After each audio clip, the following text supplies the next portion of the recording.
Hello again and welcome to another Warhammer 40k Mordy and Glory video, and today guys we will be doing another chat, some more musings on the state of the game on Warhammer 40k and tabletop play in general. And we're going to be asking and answering one simple question right now, which is, are people quitting Warhammer 40k? And if so, why? So this entire thought was prompted by an experience that I had at the Warlord Games Open Day. I saw someone that I've actually met before, played with before. He used to come to some of the bot action tournaments that I ran, and he's a chap called James. So James, if you're hearing this, hello. And I started talking to him, and that he was there with his son, and we had a good old chat. And he said to me, I was like, what have you bought today? And he went, oh yeah, I bought some of this stuff, some more bot action and everything, some more black powder as well. And I was like, oh, I didn't know you were into black powder. And he was like, yeah, well, I've got plenty of time for it now that I've quit 40k. I was like, what? You've quit what? Like, you got out? You can do that? And he was like, yeah, completely quit 40k. And I was like, that's crazy, man. Like, 6 months ago, you were totally into the game. I remember talking to you about the new guard stuff. I remember chatting to you on the Discord and everything. What's happened? What caused you to bow out? And he said, well, it was all that stuff with 10th edition and the end of 9th edition and what happened with the guard codex. And I was like, okay, what do you mean? Give me a bit more detail. And he said, well, I waited 5 years for my codex, and then it came out, and I got to use it at one event and like one game outside of an event, and then it was taken away. And so I said, you know what? He said to me, you know what? I'm done with this. I'm absolutely done with this. I'm a grown man. I have a family. I have limited time. I want to spend my hobby time on something that I actually feel like I'm rewarded for doing so. I don't feel like I'm constantly on this treadmill, on this churn. And so yeah, I sold it all. He said I sold my 7,000 points worth of guard and my 4,000 points worth of custodies, and every last model I had, didn't keep any of it, sold everything. And he ended up making quite a lot of money from it, because obviously 40k prices go up, so even the second hand market goes up, right? So well done to James, by the way. That's a good job. And he was like, yeah, I am totally out, and now all I do is buy Warlord games. All I do is buy bot action. And he said if it hadn't been for bot action, I wouldn't have started trying out Pike and Shot, and now I love that, and that's a really, really good game system. So obviously we chatted a little bit more, but it was shocking to me that someone who has been a Warhammer 40k player for a long time, and who up until 6 months ago was totally invested in the hobby. We were having a great time. The future was bright. We were talking about New Guard. Everything was going to be good. Finally, we were going to be able to do stuff. And it was all amazing. And everything was so much fun. And within 6 months, I mean, obviously he did this before I spoke to him, so it could have been like within 4 months. He's done a complete 180 and he's bowed out of the hobby. And what's interesting is, obviously this is an anecdotal piece of evidence. I'm not foolish enough to say that this represents the entire gaming space and everyone is leaving GW in droves. No. But it is a story that I am hearing more and more.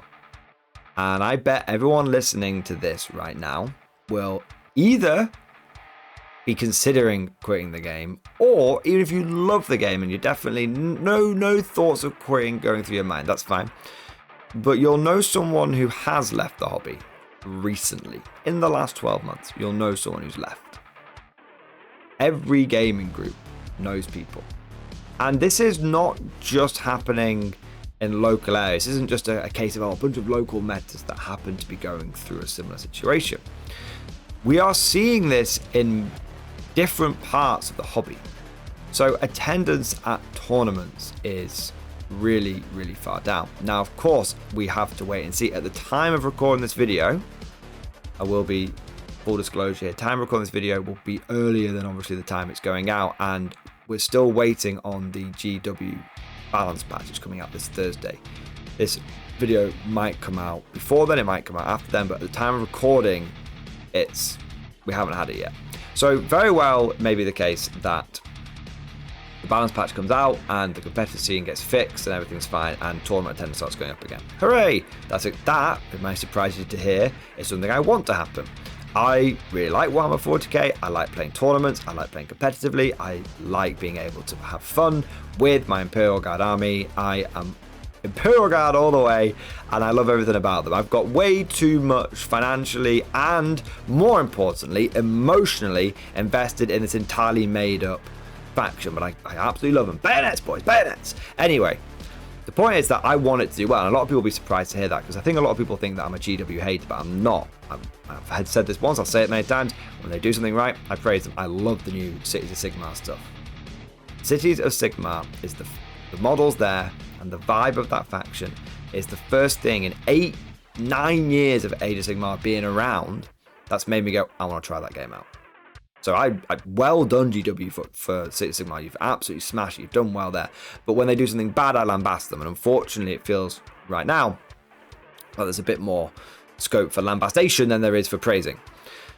Now, going back to the topic at hand. It's not just anecdotal local scenes where we're seeing people bowing out of the hobby. We're seeing people say it online as well. Of course, what people say on the internet and what they actually do are two very different things. You know, anyone can go online and just type what they want. Hide behind the anonymity. You can have people saying, I'm quitting, and actually they're not. They're just saying it because they want to jump on a bandwagon, of course. But we're seeing it a lot. And if we're seeing a lot of people, at the very least, claiming to be taking a break from Games Workshop, trying out other game systems, then there's always going to be a percentage of that which is true. And even if it's a small percentage, there's a lot of chatter. There is some chit, and dare I say chat, around the proverbial internet water cooler about not playing 40k for a bit, getting a bit sick of all the imbalance problems, getting a bit frustrated with it all. And this is reflected in the data. You see, I actually do have some vague data. At the very least, I can point you in the direction of some data, which is tournament attendance. And tournament attendance has stagnated and now has started going down.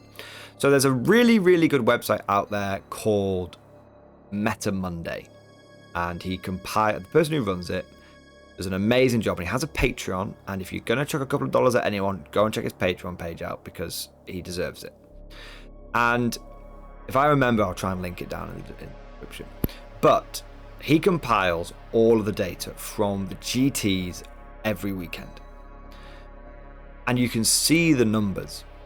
Now, obviously, you can use these numbers to work out which faction is doing the best. So it will show the number of players, the number of wins, and all this kind of stuff. So you can see which faction is doing the best. But there's also some other things you can pull from this data. And if you look at what's happened over the course, since the start of 10th edition, you had a quick increase in the amount of people going to events. Obviously, it had to build up from people not going to events to going to events again. Then it stagnated. It had events that you had weekends where you had about 800 people turning up. And then it stagnated down to about 700. And then you've had multiple dips. And the line doesn't always go up or always go down. This isn't stocks, right? The line isn't always going up. But the point is that it's dipped down to like 400 more than once.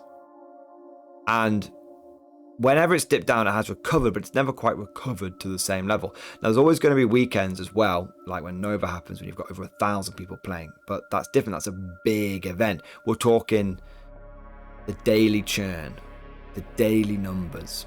Every week, the same things coming in. That's what you want to look at. You don't want to look at the exceptions. You want to look at the general trend, right? And the general trend is that tournament attendance is down. And this is on GTs. And whilst the data for RTTs, which are like one-day events, is a lot harder to come across, or isn't as visible as the GT data and the Super Major data, attendance is down in a lot of local places as well. Those numbers we do have reflect a lot of people who would normally be able to host 24 to 32 man one-day events are struggling to get half the numbers in. There is a growing sentiment amongst TOs that it's hard to sell tickets. People are not buying tickets for events right now. And what you're finding is it seems to be the same faces, the same really competitive people that are turning up. And what's crazy is even in local events, you're having the really ultra competitive people that travel around and go to tournaments every weekend, because that's how, fair enough, that's how they enjoy the hobby. They're the same faces are turning up to all different events, and the local players are actually being outnumbered by the traveling players, which is never a good sign, because it means that your local community is kind of disengaging with the hobby. And if every tournament is relying upon the same people to turn up every week, when there's multiple events at a weekend, some events don't get enough attendance. And so we're seeing this, like I said, in conversations that we're having in real life. We're seeing this on the internet chatter, and we're seeing this now on the tournament scene. So I would say that right now, there are a lot of people getting into 40k because it's the new edition, and there are a lot of people that are enjoying the hobby. Yes. But I think that there is a general perception that people are either withdrawing from certain aspects of the hobby or completely bowing out. I think you're going to see a lot of people are stepping back, and they're starting to try just playing with friends again, maybe not that bothered about the tournament scene as much. But I also think what we're seeing is a lot of people getting sick of the treadmill. Now, you might be asking, what is the treadmill? This is something that has really become quite a well-developed system. It's a well-oiled machine with Warhammer 40k, and it's not unique to them. You see something similar with Magic the Gathering and other game systems. In fact, the companies that are on the top of their respective fields, with Wizard of the Coast and EW, one for Magic cards, one for Warhammer, both employ this tactic. So financially, it must work, right? But the treadmill is kind of like seasons and stuff in video games, right? You keep updating things, you keep changing things, you keep moving the goalposts. So this encourages people to, they don't want to waste their time by playing a game that they can't win, so it encourages them to buy more stuff. So, for example, at the end of 9th edition for the Imperial Guard, Lehman Russes were definitely where it was at. Lehman Russes were really, really cheap and really, really good in terms of points, and it's a good second-hand market, and there was loads available from Games Workshop. They had warehouses of them available. It was great. No problem getting yourself some Lehman Russes. Rogel Dawns were cool, and a lot of people bought them because they were the new model, but you didn't really see too many of them in competitive events. Then 10th edition comes along. Suddenly, Lehman Russes aren't as good. Rogel Dawns are better. And now you're seeing a lot of people saying, including myself, saying that the Rogel Dawn is the new top tank of the Guard. Go back to 9th edition again. Cadian shock troopers, they were the best infantry. They were the ones you wanted to get your hands on. They could take all sorts of special weapons and everything was great. Come over to 10th edition and it's Death Corps of Krieg. And whilst it's a bit easier to say a man with a rifle is a man with a rifle, you're still going to have a lot of people who feel like they should differentiate between their Death Corps of Krieg people and their Cadian people. So again, constantly moving the goalposts. That's just one faction. That's just Imperial Guard. That's just what I know. People listening to this video right now, you'll have other factions that you're aware of, and you'll know there are other things, other examples of this, what was good in 8th and 9th, and then what isn't good now in 10th, and so on. There's always something that's going on. There's always some churn. There's always something that's causing the wheel to keep turning. You're constantly on the treadmill. You're running and running and running, but you're not actually going anywhere. You feel like every single time you get your army into a good position, something comes along and there's this next must-have unit you have. Now, this works for a while because people will always want to make sure that they're trying to win games and stuff. But eventually, I think people get sick of it. I think eventually people get tired, like you do on a real treadmill, and you decide, I've run for long enough, I want to have a little chill. And so I think this has always been the case with 40k. And people say, oh, but this has always been the case, Morton. Yeah, well, see, this is the thing. If it's always been the case, then people are going to talk about it more. It's not a new phenomenon, right? And so people are going to be more aware of it. And so every time this cycle happens, every time this churn happens, you're going to get diminishing returns because less and less people are going to fall for it again. Because not only are you going to have the people that have been through the cycle a few times go, hang on, I'm not doing this anymore. They're also going to talk to new people that come into the hobby and just be like, yeah, just buy what you want. Don't worry about it. Buy what you think's fun. Don't bother chasing it because it's only going to change in 6 months anyway. How many times have we seen that on forums, guys? How many times have we seen that on videos? How many times have I spoken about it? Just buy the models that you're going to like, that you're going to love, because if they end up sitting on your shelf, you want to have bought something that looks good on your shelf. People always ask me, oh, should I buy this model from Forgewood? It's really expensive. I'm like, do you want it because it looks cool, or you're trying to get some kind of crazy tournament shenanigan with it? And if they go, oh, it's a crazy tournament idea, I'm like, well, honestly, I cannot recommend you buy that in good conscience, because it's not going to be good, or it's just going to get squatted or removed. But if someone says to me, oh, no, I have no idea what the rules are for it, I just think it looks amazing, I'm like, then you need to buy that model, because you don't care if you never play with it. You're just going to put it on your shelf, and you're going to look at it, and you're going to get a really nice, warm, fuzzy feeling every time you see it. Okay? And this is a really common question that comes up all the time. It's more common than people telling me you can't stack +1 to it with +1 ballistic skill. That's an entirely different conversation, and that's a little bit of a joke for those people that watch this channel regularly. Every time I do a video, you can't stack +1 to ballistic skill. You can! One modifies the dice roll, one modifies your data sheet. Anyway. The point is, people are getting sick of the churn. And so this goes back to my friend James at the beginning of the video. He got sick of the churn. He reached a point where not only did he go, I'm not going to buy anything anymore, I'm just going to use what I've got. He actually went so far, he got so embittered that he just went, I'm done, I'm out, I'm sick. I can't look at this stuff because it's making me feel negative.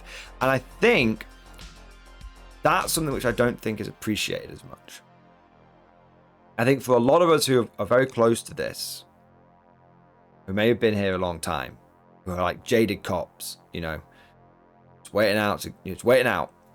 I think we kind of forget that whilst we've been through this a lot and we're kind of immune to it, for a lot of players, when they reach a point where they don't want to play 40k anymore, they quit hard. They go out. It's not actually just a case of they stop buying stuff and they just use what they've got. I think that happens to a few people, but I think most people, when they reach that breaking point, they go, I'm done, I'm out, I don't want to play this anymore. Maybe they'll keep a small force, maybe it'll go up into the loft, but when they're done, they're done. They don't just keep playing with what they've got, they just stop playing. That's, I think, the big difference. And that's what I think we're seeing more. So when people say they're quitting, when people say I'm moving over to another game system, I actually believe them, because I've seen it happen a lot. I know, I mean, I keep talking about James example, but what about, I'm part of a gaming group right now. It's one of the groups I've been part of forever. If you watch some of my earliest, like 7th edition videos, these are the guys I was gaming with, I was playing on Zoom Battle Reports with. Those of you that remember Sam with the AdMech, right? He used to play 40k all the time with me, and I used to play with my brother all the time, and I used to play, I've done games with a guy called JP and a guy called Will and a guy called Gene. It's like a group of us that have played games together for over a decade now. I am the only one that's still playing 40k at this point. They all bowed out end of 9th edition and 10th edition. They took one look at it and went, I'm not interested. They still play tabletop games. They've just all moved over to Sigma without exception. And so, like I said, this might be my limited perspective, but I am seeing people just getting sick of the changes, just getting sick of spending months building and painting armies and for it to just mean nothing. Okay? And more people are leaving the game. And if I could just speak from my own personal perspective here again for a moment, I know more people that have left 40k since 10th edition started than people that have joined, which is wild. It's bonkers to me. A new edition should inject a lot of new players into the game, but it doesn't seem to have done that. And what's kind of crazy as well, and this is just a total bit of anecdotal information, Leviathan box set. When Indomitus came out with the Necrons, that was 9th edition, right? Necrons and the Space Marines, because before that it was Nurgle and Space Marines, wasn't it? So when Indomitus came out, it sold like hotcakes. And you couldn't get a copy for love nor money. And GW actually made to order, and people were still getting them like 6 months later. GW was churning them out, right? I went into Element Games recently. Like I said, this is the most anecdotal piece of anecdotal evidence. This would not be allowed in court. This is circumstantial evidence at best, all right? But I went into Element Games recently, and they have a stack that goes up to my chest of Leviathan boxes. Now, maybe they overbought. Or maybe not as many people got into it as people thought. Or maybe GW produced more than they were expecting. Who knows? Maybe they didn't want another Indomitus situation. There's loads of possible explanations for what's going on here. But it's another bit of anecdotal evidence, another little bit of something to consider, to ponder over. And in fact, there's still Leviathan box sets in my local GW last time I checked, and in any hobby store that I've been in, there seems to be some Leviathan box sets, which you never saw with Indomitus. They got hoovered up very quickly. So we're kind of talking about the churn, and we're talking about how people maybe aren't getting into it as much, and we're talking about how people are getting sick of stuff. There's one last aspect I want to talk about, and this is really sort of the last musings on what people are getting sick of from Games Workshop, what might be causing the negative perception of the game right now. People don't like, it seems like a strong word to use, but they don't like the lies. They are sick of the shenanigans. They're sick of the bullshit. They're just sick of GW saying one thing and then another thing happening. Let me give you some examples from the start of 10th edition. We were told that there was going to be a 40k app and it was going to be free, and that we were going to go over to digital rules. And that was kind of the announcement. It's like, hooray! And then bit by bit more information came out from GW, admittedly, but bit by bit more information came out. And suddenly the app was free, but only for a limited time. And suddenly it wasn't all going to be about the app. Actually, we're going to have the codex cycle again. It's not all digital rules. Not every faction is going to be always updated at the same time. So yes, we've taken a step forward and we've got a great app, but we're going to paywall it, and you're still going to have to wait potentially 3 years for your codex to come out. One step forward, 2 steps backwards. Then you've got another example. GW saying this game is going to be balanced, it's going to be play tested, and when it hits the ground, everyone is going to be pretty close to being near each other. And then you've got Eldar, who are utterly broken, and it's very clear that the game hasn't been balance tested.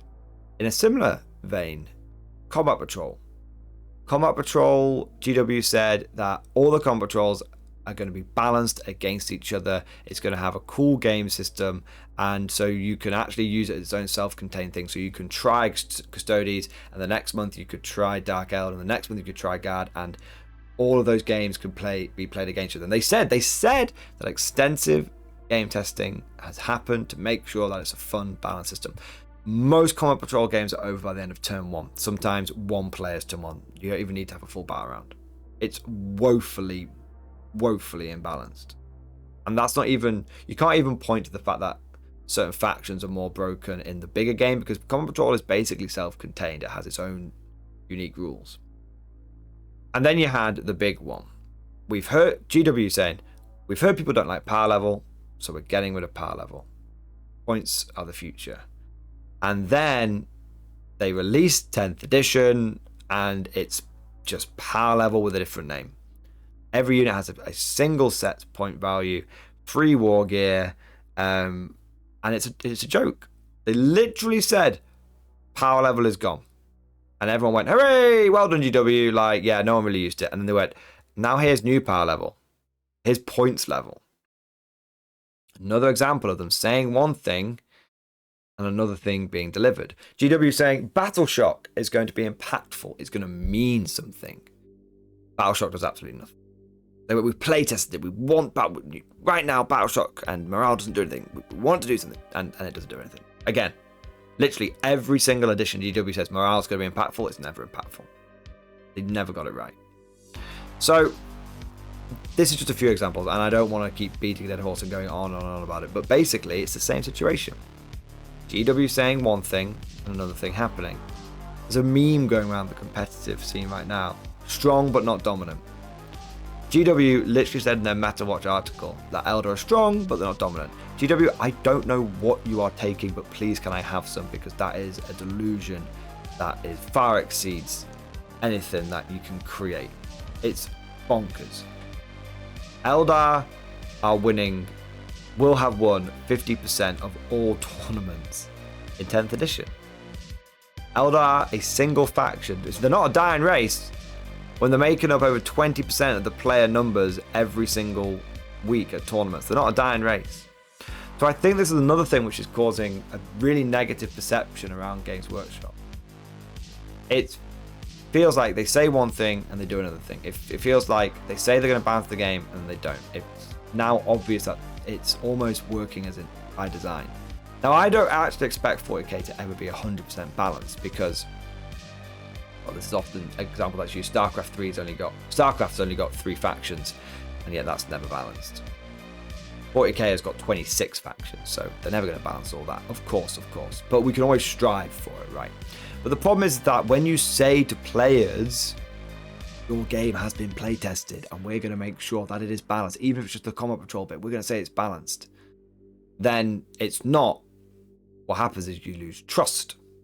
And when you say to players, combat patrol will be balanced, and then it's not, you will trust. And when you say to people that you've got rid of points, power level and points are back, and you've not, that's losing trust. And if I could sum up one reason, summary of this long, rambling, incoherent stream of bullshit that I've been putting out for about 20 minutes now, if I could sum up one reason why I think that Games Workshop is starting to have a really negative perception around it and around 40k, and why people are quitting, is because they are losing the trust of the consumer.